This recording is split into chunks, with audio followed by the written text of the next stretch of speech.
تو حضرات محترم خود حضور غوث پاک فرماتے ہیں، خود حضور غوث پاک فرماتے ہیں کہ ایک مرتبہ میں جو جنگل سے شہر بغداد کی طرف آ رہا تھا تو ایک نحیف کمزور لاغور شخص کو دیکھا۔ توجہ سے حضور غوث پاک کا مقام کیا ہے؟ میں نے ایک نحیف لاغور کمزور شخص کو دیکھا، تو اس کو دیکھنے کے بعد مجھے ایسا احساس ہونے لگا، ایسا محسوس ہونے لگا کہ اس کے پاس کھڑے ہونے کی طاقت نہیں ہے، اس کے پاس کھڑے ہونے کی طاقت نہیں ہے۔ تو اس نے مجھے دیکھتے ہی پہلے کیا کہا، السلام علیکم یا عبد القادری۔ میں نے سلام کا جواب دیا۔ سلام کا جواب دینے کے بعد میں آگے چلنے لگا تو اس نے آواز دی، قریب آنے کی درخواست کی۔ اس نے آواز دی اور قریب آنے کی درخواست کی، تو میں نے اس کے قریب گیا تو اس نے کہا کہ مجھے پکڑ کر اٹھاؤ۔ اس نے کیا کہا کہ مجھے پکڑ کر اٹھاؤ۔ حضور غوث پاک فرماتے ہیں جیسے ہی میں نے اس کو پکڑ کر اٹھایا اس کا جسم تازہ و تر اور تندرست ہو گیا۔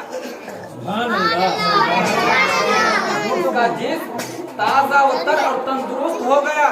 اب اس نے مجھ سے پوچھا، اے نوجوان کیا تم مجھے پہچانتے ہو؟ تو حضور غوث پاک نے عرض کیا میں تو تمہیں نہیں پہچانتا ہوں۔ کہا میں مذہب اسلام ہوں، میں ویسا ہی دبلا پتلا کمزور لاغور ہو چکا تھا جیسا کہ تم نے ابھی دیکھا، جیسا کہ تم نے مجھے ابھی دیکھا، میں ویسا ہی لاغور کمزور دبلا پتلا ہو گیا تھا، میرے اندر اٹھنے کی طاقت نہیں تھی، مگر رب تبارک و تعالیٰ نے تمہاری وجہ سے مجھ میں زندگی عطا فرمائی،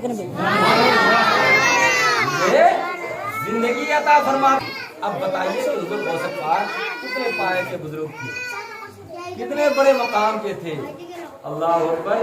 حضور غوث پاک کا مقام تو یہ ہے کہ ایک مرتبہ حضور غوث پاک نے دل میں یہ عہد کر لیا، دل میں یہ عہد بنا لیا کہ جب تک میرا رب مجھے اپنے دست قدرت سے نہیں کھلائے گا میں اس وقت تک نہیں کھاؤں گا۔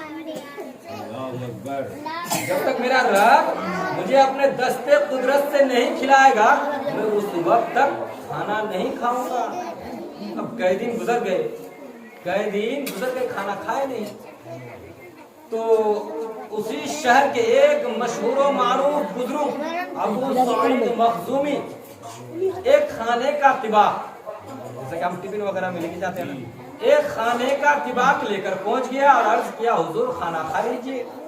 پھر بھی حضور غوث پاک کھانا کھاتے نہیں، ایک مرتبہ کا، دوسری مرتبہ کا، تیسری مرتبہ کا، بار بار اصرار کیے مگر حضور غوث پاک کھانے کی طرف ہاتھ نہیں بڑھائے۔ جب اس بزرگ نے دیکھا کہ حضور غوث پاک کھانے کی طرف ہاتھ نہیں بڑھا رہے ہیں تو اس بزرگ نے عرض کیا حضور یہ کھانا میں اپنے گھر سے پکا کر نہیں لایا ہوں، توجہ، یہ کھانا میں اپنے گھر سے پکا کر نہیں لایا ہوں، مجھے بھیجا گیا تب میں آیا ہوں،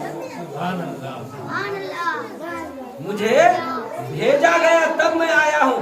اتنے میں ایک آواز آئی، یہ عبد القادر بحق علی کا کلو و بحق علی کا اشرف، اے عبد القادر میری عزت کی قسم تم کھاؤ، میری عزت کی قسم تم پیو۔ اسی لیے سرکار اعلیٰ حضرت فرماتے ہیں کہ قسم دے دے کے کھلاتا ہے پلاتا ہے تجھے، پیارا اللہ تیرا چاہنے والا تیرا۔ سبحان اللہ۔ بتائیے کتنے پائے کے بزرگ تھے کہ جو دل میں ارادہ کیے وہی پورا ہوتا ہے۔ حضور غوث پاک کا مقام تو اتنا ہے، اللہ اکبر۔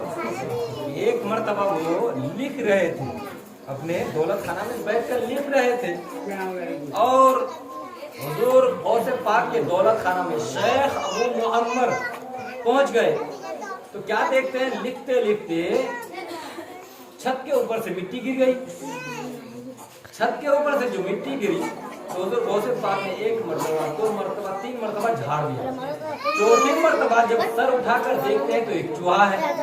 تو حضور غوث پاک جلال میں آ کر کہنے لگے اس کا سر ایک طرف ہو جائے، دھر ایک طرف ہو جائے۔